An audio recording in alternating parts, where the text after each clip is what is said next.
আল্লাহ নবীর সাহাবী হযরতে বেলাল রাদিয়াল্লাহু তাআলা আনহু এমন মজবুতওয়ালা ঈমান, ওই বান্দার এমন ঈমান, দুনিয়ার জমিনে হযরতে বেলাল রাদিয়াল্লাহু তাআলা আনহু আল্লাহ নবী সাল্লাল্লাহু আলাইহি ওয়াসাল্লাম মিরাজের সফরে গেলেন। মেরাজের সফরে যাইয়া জান্নাতের ভিতরে ঘুরতেছেন, হঠাৎ দেখেন জান্নাতের ভিতরে হযরতে বেলাল রাদিয়াল্লাহু তাআলা আনহুর পায়ের আওয়াজ পাওয়া যায়। সুবহানাল্লাহ বলবেন না? মায়ার নবী জান্নাত থেকে ঘুরে আসলেন, মেরাজের সফর শেষ করলেন। আল্লাহ নবী সাল্লাল্লাহু আলাইহি ওয়াসাল্লাম হযরতে বেলালকে ডাক দেয়া বলেন, এই বেলাল, কি এমন আমল করেছো রে বেলাল, যে আমলের কারণে তুমি বেলাল দুনিয়াতে কিন্তু তোমার পায়ের আওয়াজ জান্নাতে পাওয়া যায়? বেলাল রাদিয়াল্লাহু তাআলা বলেন, ইয়া রাসূলুল্লাহ, এমন কোনো আমল আমার নাই, এমন দামি কোনো আমল আমার নাই, তবে ছোট্ট একটি আমল আমার জিন্দেগিতে আমি ধরে রাখছি। আল্লাহ নবী বলেন, ও বেলাল, কি এমন আমল করছো দুনিয়ায় থাকলেও তোমার পায়ের আওয়াজ জান্নাতে পাওয়া যায়? বেলাল তুমি বলে দাও। বেলাল রাদিয়াল্লাহু তাআলা আনহু বলেন, ইয়া রাসূলুল্লাহ, ছোট্ট একটি আমল আমি ধরে রাখছি। বলে, কি আমল? বলে, যখনই আমার ওযু ছুটে যায় তখনই ওযু বানায় নেই, যখনই আমি ওযু বানাই তখনই আমি 2 রাকাত তাহিয়াতুল ওযুর নামাজ আদায় করে নিই। ওয়া নাশহাদু আন্না মুহাম্মাদান আবদুহু ওয়া রাসূলুহু। أما بعد فأعوذ بالله من الشيطان الرجيم. بسم الله الرحمن الرحيم.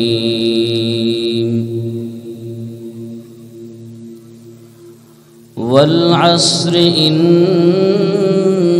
الإنسان لفي خسر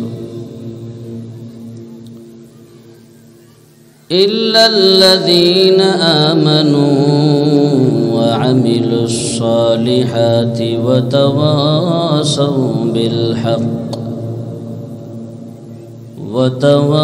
وتواصوا بالصبر. وقال رسول الله صلى الله عليه وآله وسلم: أخلص دينك يكفك العمل القليل.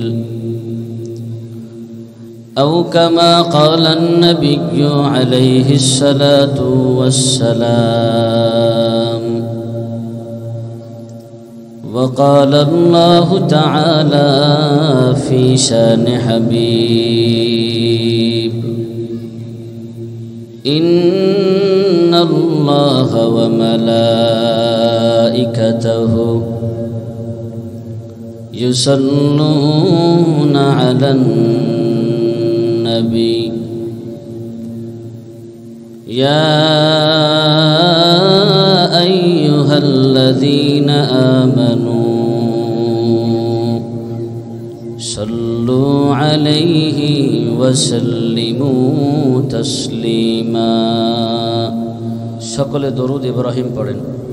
اللهم صل على محمد وعلى آل محمد كما صليت على إبراهيم وعلى آل إبراهيم إنك حميد مجيد. اللهم بارك على محمد وعلى آل محمد كما باركت على إبراهيم وعلى آل إبراهيم إنك حميد مجيد. سبحانك لا علم لنا إلا ما علمتنا إنك أنت العليم الحكيم. رب اشرح لي صدري ويسر لي أمري واحلل عقدة من لساني يفقه قولي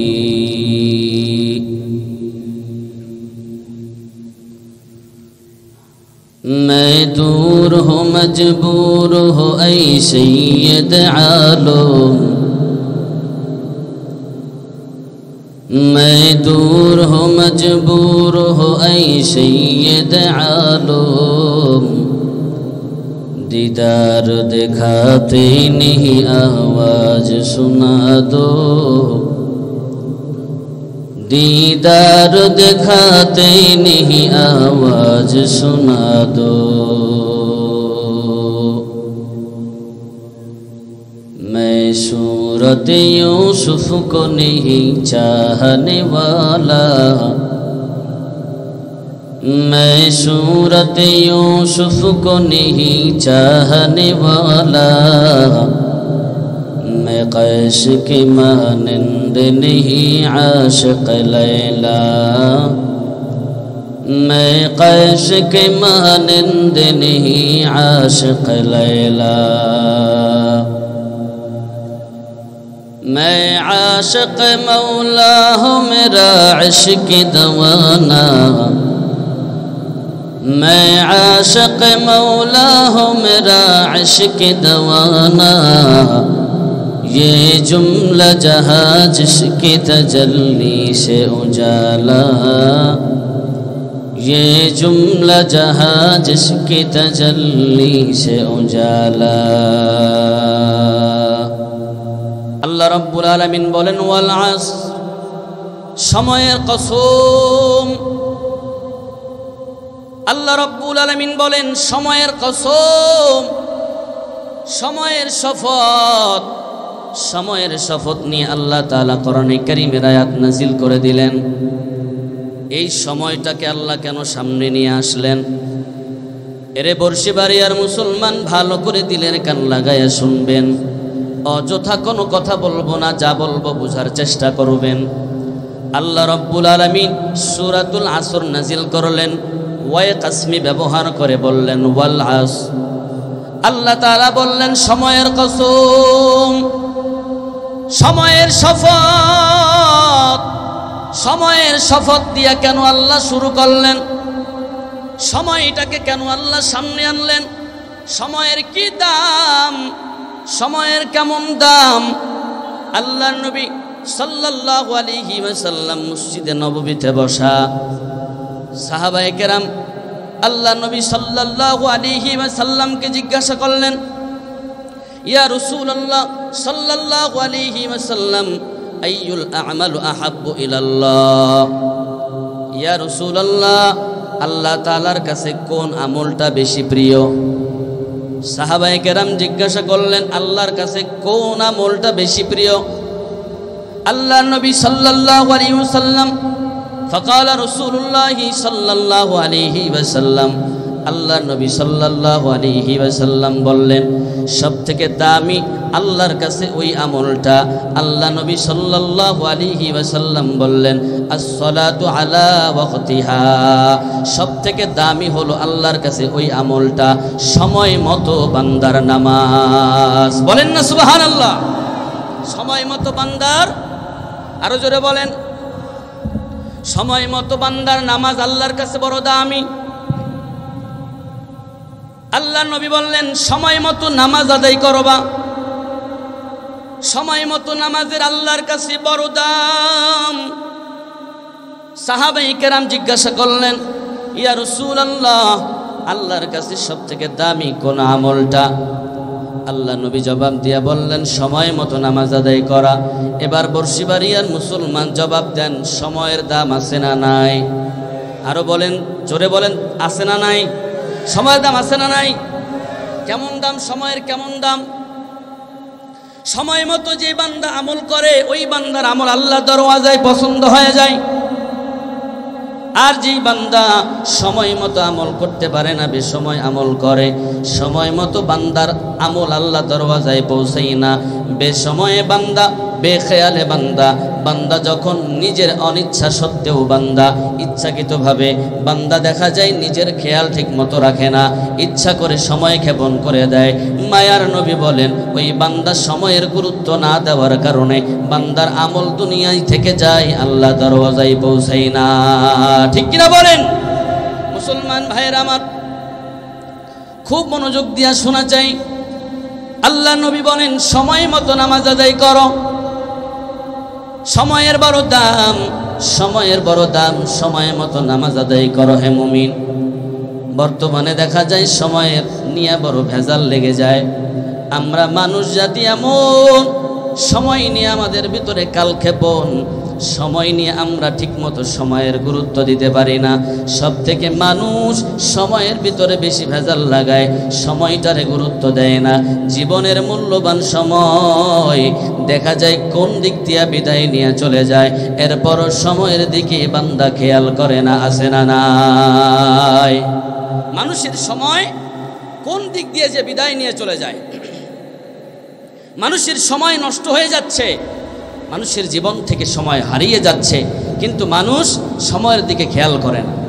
বেশিরভাগ তো সময় নষ্ট করে ঘরের মা বোনেরা। এরা দেখবেন ঠিক মতো সময় মতো নামাজ আদায় করে না।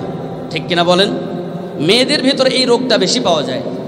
এরা দেখবেন ঠিক মতো সময় মতো নামাজ আদায় করে না। জোহরের নামাজ আদায় করতেছে হয়তো আসরের ওয়াক্তের আগে আগে। এমনও দেখা যায় যে আসরের নামাজ ওয়াক্ত করতেছে, মাগরিবের ওয়াক্ত চলে আসছে, এখন সময় ওনারা আসরের নামাজ আদায় করতেছে। কারণ মেয়েরা ঘরের ভিতরে কাজ করতে করতে এনাদের কাছে আর এই নামাজের সময়ের গুরুত্বটা ঠিকমতো আসে না।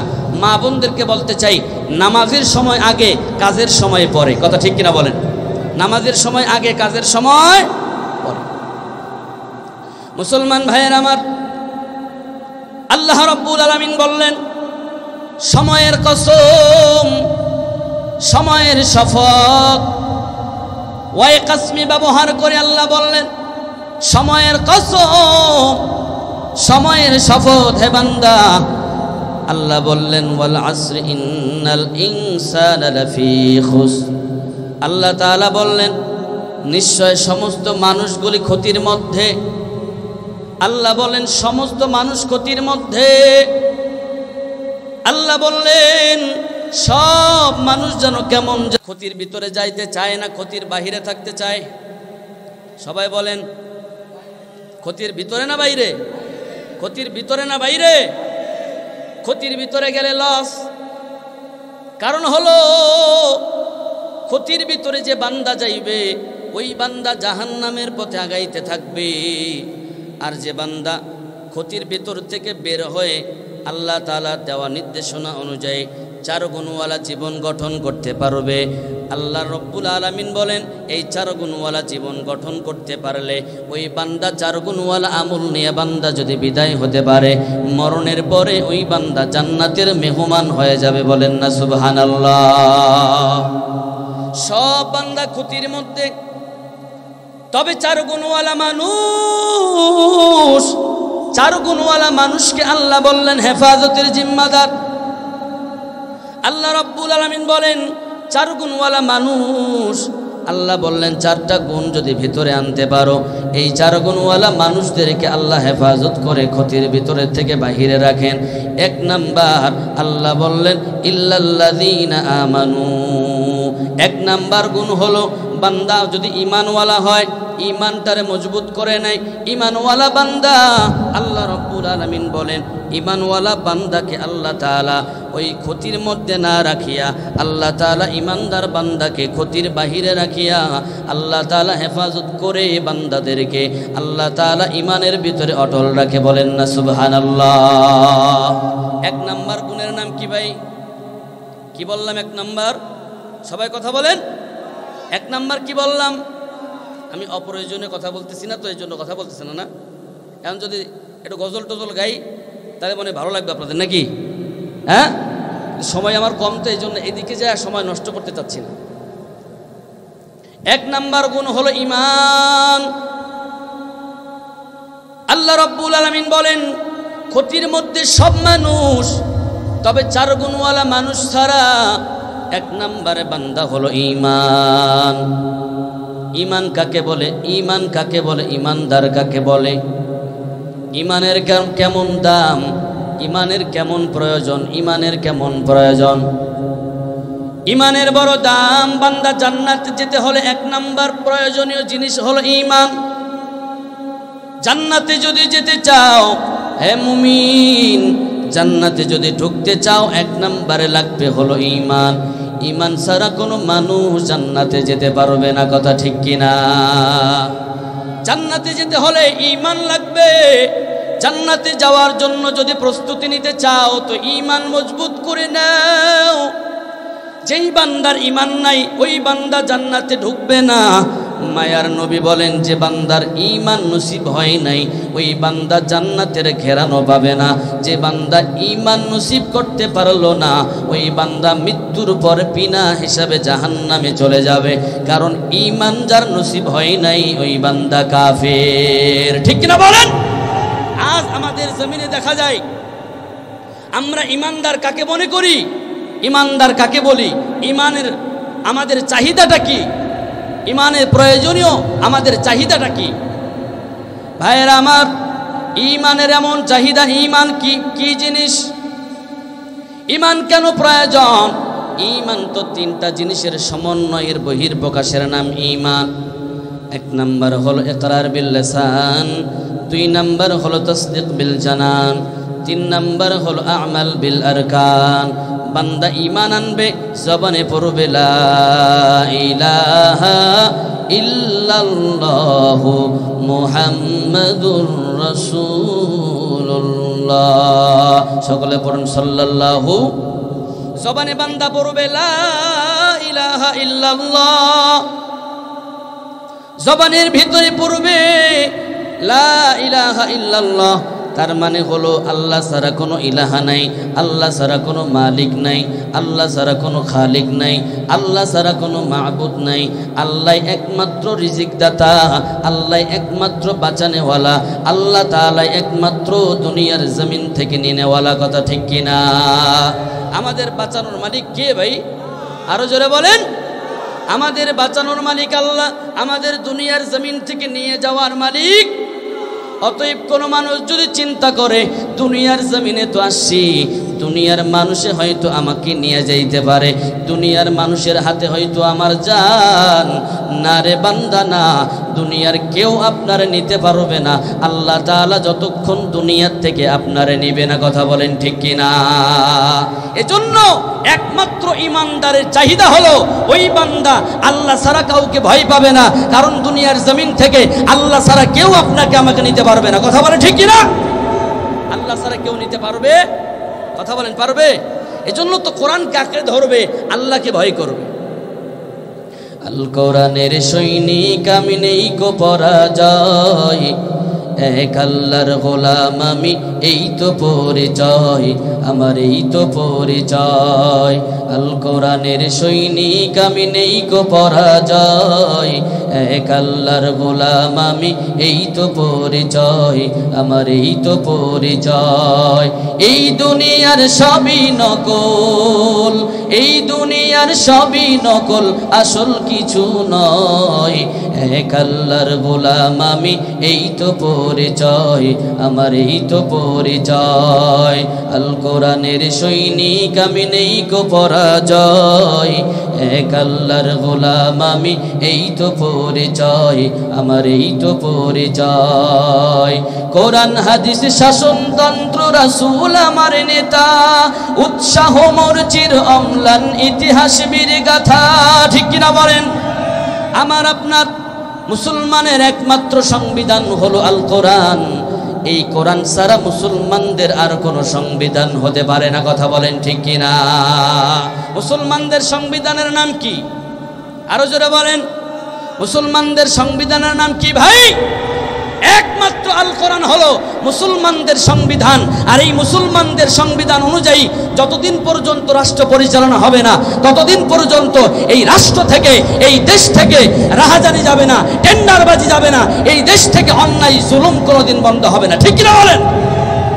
এই জমিন থেকে ততদিন পর্যন্ত এই জুলুম বন্ধ হবে না যতদিন না পর্যন্ত কোরআনের রাজ কায়েম হবে না, যতদিন পর্যন্ত কোরআনের আইন প্রতিষ্ঠিত হবে না, ততদিন পর্যন্ত এই দেশ থেকে, এই জমিন থেকে অন্যায় আর জুলুম বন্ধ হবে না। ঠিক কিনা বলেন?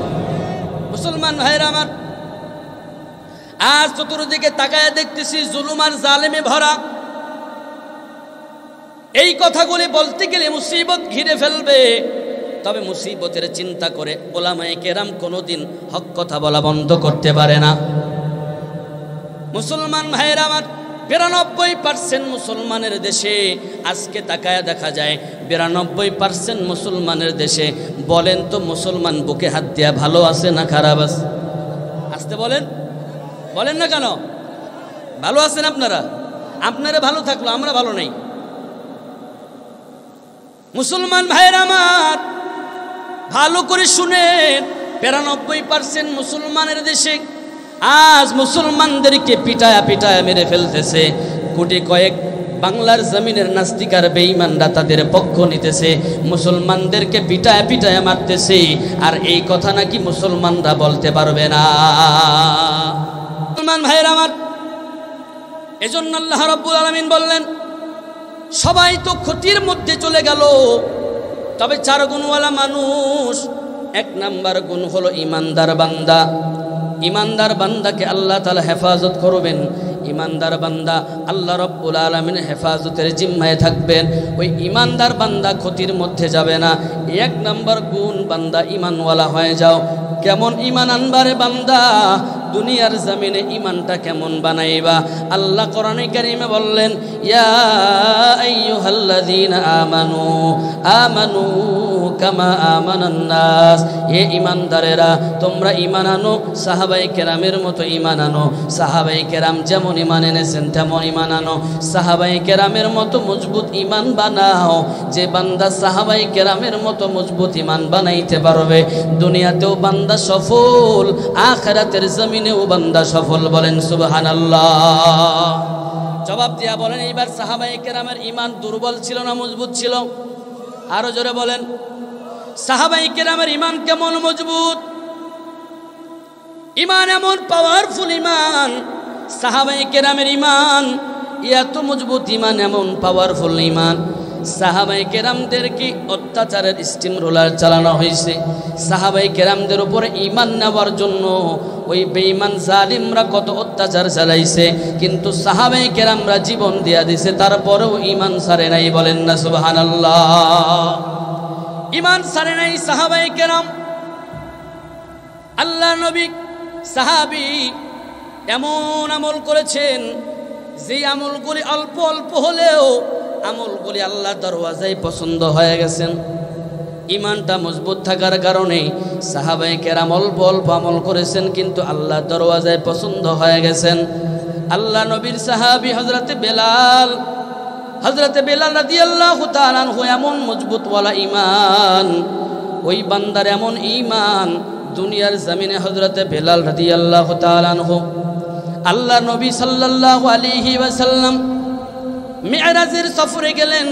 মেরাজের সফরে যাইয়া জান্নাতের ভিতরে ঘুরতেছেন, হঠাৎ দেখেন জান্নাতের ভিতরে হযরতে বেলাল রাদিয়াল্লাহু তাআলা আনহুর পায়ের আওয়াজ পাওয়া যায়।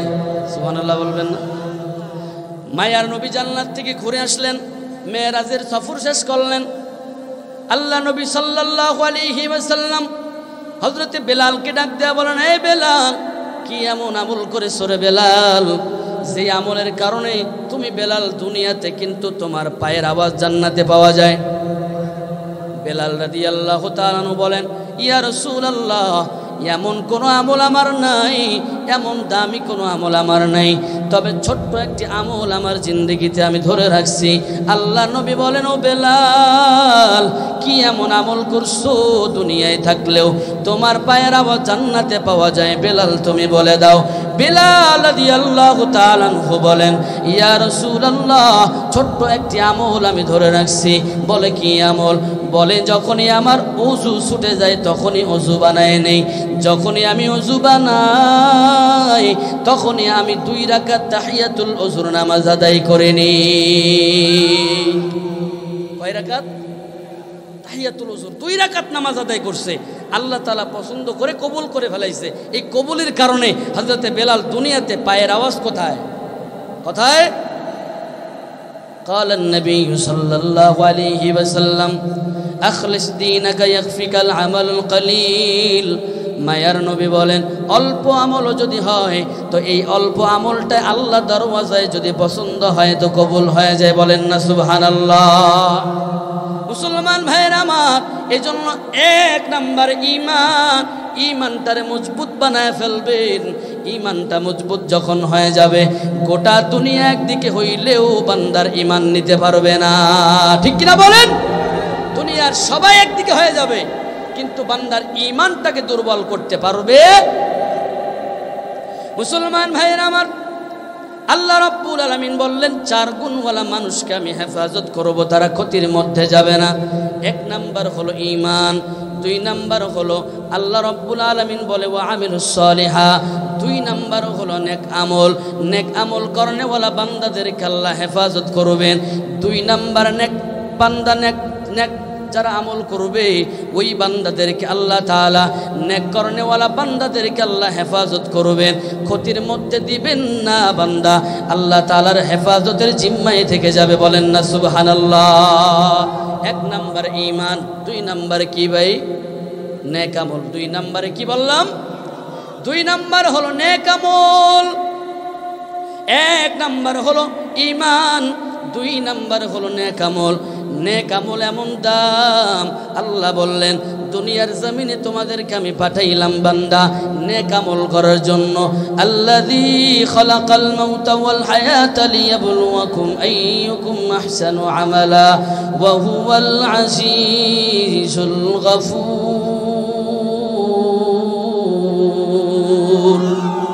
আল্লাহ বললেন এ মুমিন, এ বান্দা বান্দি, দুনিয়ার জমিনে তোমাদেরকে আমি পাঠাইলাম বান্দা তোমাদের থেকে নেক আমল নেওয়ার জন্য পাঠাইলাম। বান্দা তোমাদের থেকে আমি নেক আমল দেখতে চাই, কে কি পরিমাণ নেক আমল বানাইতে পারো, কি পরিমাণ নেক আমল আমার দরওয়াজায় দিতে পারো। এরে বান্দা ভালো করে শুনো, নেক আমলের কত দাম। ও বান্দা, ঈমানের পরে জান্নাতে যাওয়ার জন্য নেক আমলের প্রয়োজন। বান্দা ঈমান আনছো, মজবুত ঈমান বানাইছো, এখন আল্লাহ জান্নাতে যদি যেতে চাও, জান্নাতে যাওয়ার জন্য নেক আমল বানায়া ফেলো, নেক আমল করা শুরু করে দাও। ও বান্দা, দুনিয়ার জমিনে আসছো, আল্লাহ তাআলা দুনিয়ার জমিনে বানাইছেন, পাঠাইছেন। ও বান্দা, দুনিয়ার জমিনে যতদিন থাকবা, বলো চিল্লায় গোলামি করবা কার? কার গোলামি করবেন? একমাত্র আল্লাহর। বলেন কার? দুনিয়ার জমিনে আর কারো গোলামি চলবে ভাই? বলেন চলবে? এজন্য দুনিয়ার জমিনটা আমলে ভরপুর বানায় ফেলেন, কবরে যাওয়ার আগে নিজের আমলটাকে বানায় ফেলেন। কে জানি কবে কবরে যায়, কোনো হিসাব নাই রে বান্দা। এজন্য 2 নাম্বার কাজ হলো বান্দা নেক আমল করেন। 3 নাম্বার হলো ওয়াতাওয়াসাউ বিল হক। আল্লাহ রাব্বুল আলামিন বলেন 3 নাম্বার ডিউটি হলো রে বান্দা, দুনিয়ার জমিনে হকের প্রতি মানুষকে দাওয়াত দাও, মানুষকে হকের উপদেশ দাও।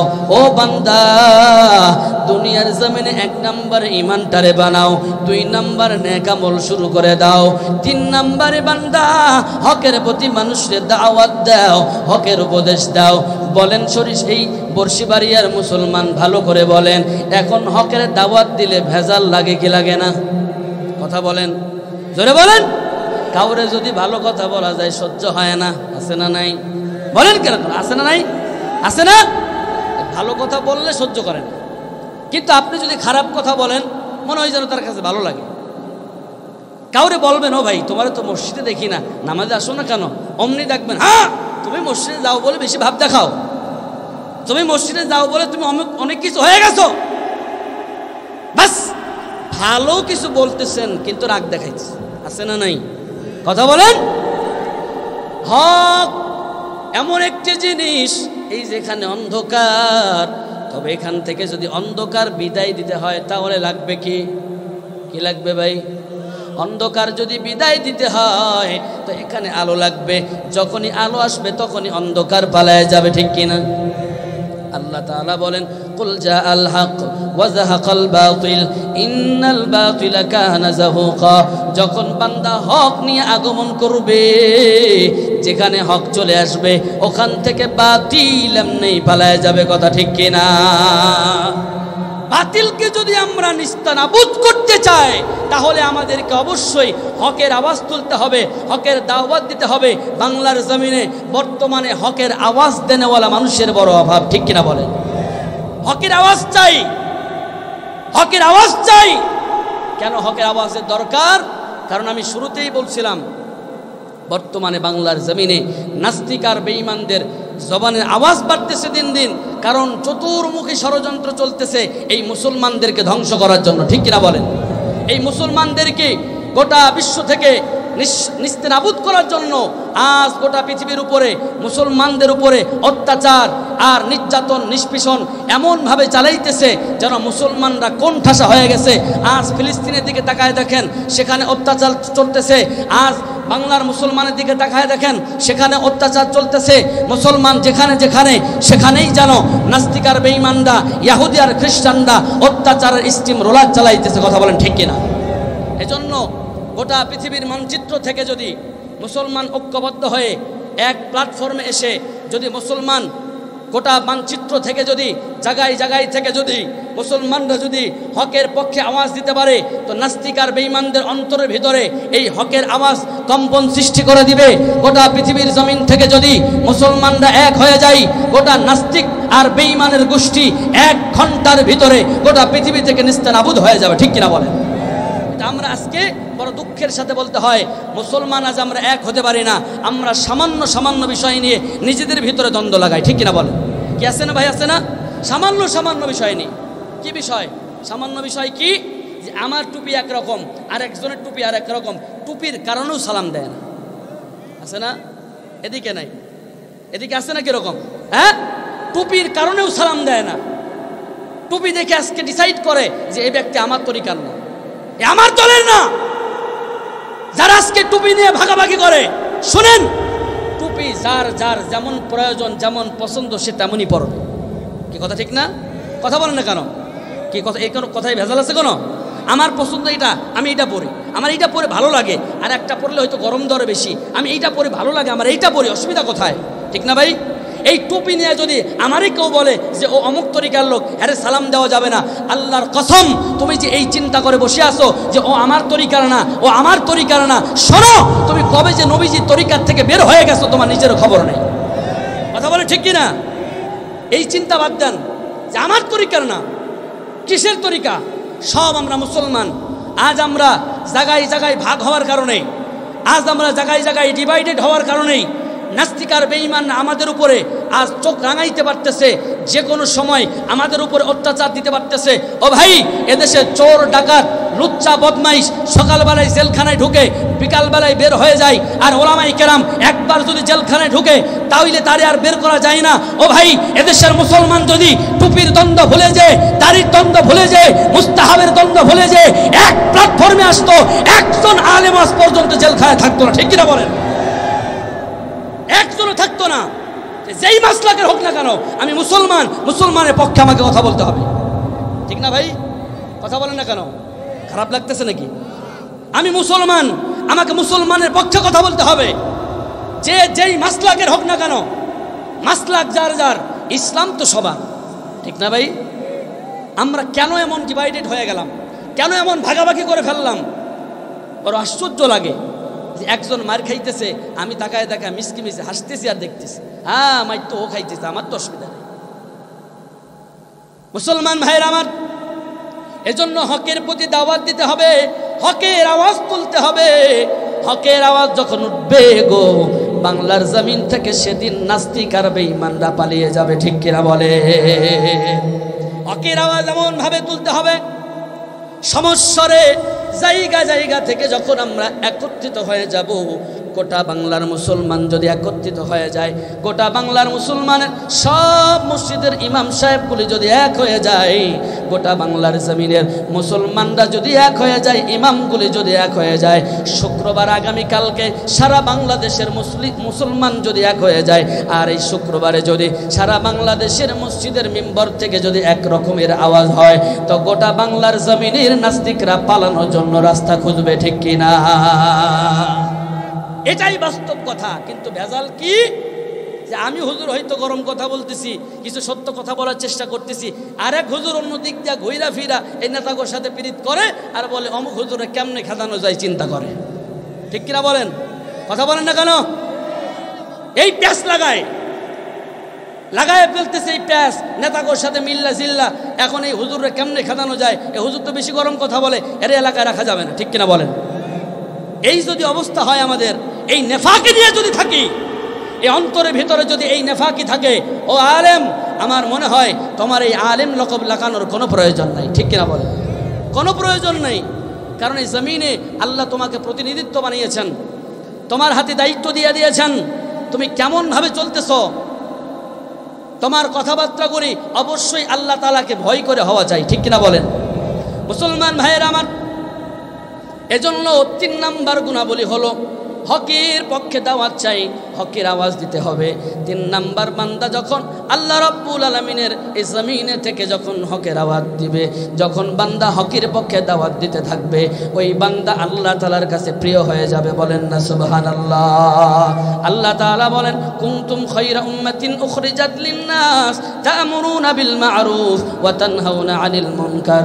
এ বান্দা, তোমাদেরকে তো বের করা হয়েছে, খুঁজে খুঁজে ভালো মানুষদের থেকে বের করা হয়েছে। কেন বের করা হলো? বান্দা, তোমরা তা'মুরুনা বিল মা'রুফ, তোমরা সৎ কাজের আদেশ দিবে, অন্যায় কাজ থেকে মানুষকে ফিরিয়ে রাখবে। সৎ কাজের আদেশ দেনেওয়ালা যারা, আল্লাহর কাছে ভালো ভালো হইল তারা। বলেন না সুবহানাল্লাহ? সৎ কাজের আদেশ দিবে যারা, আল্লাহ রাব্বুল আলামিনের কাছে গ্রহণীয় তারা, যারা দুনিয়ার জমিনে ভালো ভালো জায়গা থেকে বেছে বেছে দুনিয়ার মানুষকে নিয়ে আসবে আর বলবে তোমরা সৎ কাজের আদেশ দাও। বান্দা, যারা আল্লাহ জমিনে থেকে যারা সৎ কাজের আদেশ দেয়, জমিনে যারা সৎ কাজের নির্দেশ দেয়, আল্লাহ বলেন তারাই হলো জমিনের সব থেকে ভালো। বলেন সুবহানাল্লাহ? জমিনের ভিতরে তারাই সব থেকে ভালো, যারা সৎ কাজের আদেশ দেয়, যারা হকের আওয়াজ দেয়, তারাই হলো সব থেকে ভালো। 2 নাম্বার, আল্লাহ বললেন যারা অন্যায় কাজে মানুষকে বাধা দেয়। ও বান্দা, সৎ কাজের আদেশ দাও, অন্যায় কাজ থেকে মানুষরে ফেরাও। এই কাজ যখনই করবা বান্দা, তোমার ভিতরে তোমার রাস্তায় কত ধরনের বিপদ আসবে, তুমি ধৈর্য ধারণ শুরু করে দাও। ঠিক কিনা? এজন্য আল্লাহ রাব্বুল আলামিন 4 নম্বরে বললেন, ও বান্দা, যখনই হকের রাস্তায় আহ্বান করবা, যখনই তুমি হকের রাস্তায় মানুষকে দাওয়াত দিবা, যখনই তুমি হকের রাস্তায় মানুষকে উপদেশ দিতে শুরু করবা, তখনই দেখবা তোমার উপরে কত অত্যাচার আসবে, তোমার উপরে কত ভয় ভীতি আসবে। বান্দা, ভয় পাইও না, ঘাবড়াইও না। ও বান্দা, হকের রাস্তায় দাওয়াত দিতে থাকো আর সবরের ইখতিয়ার করো। বলেন সুবহানাল্লাহ?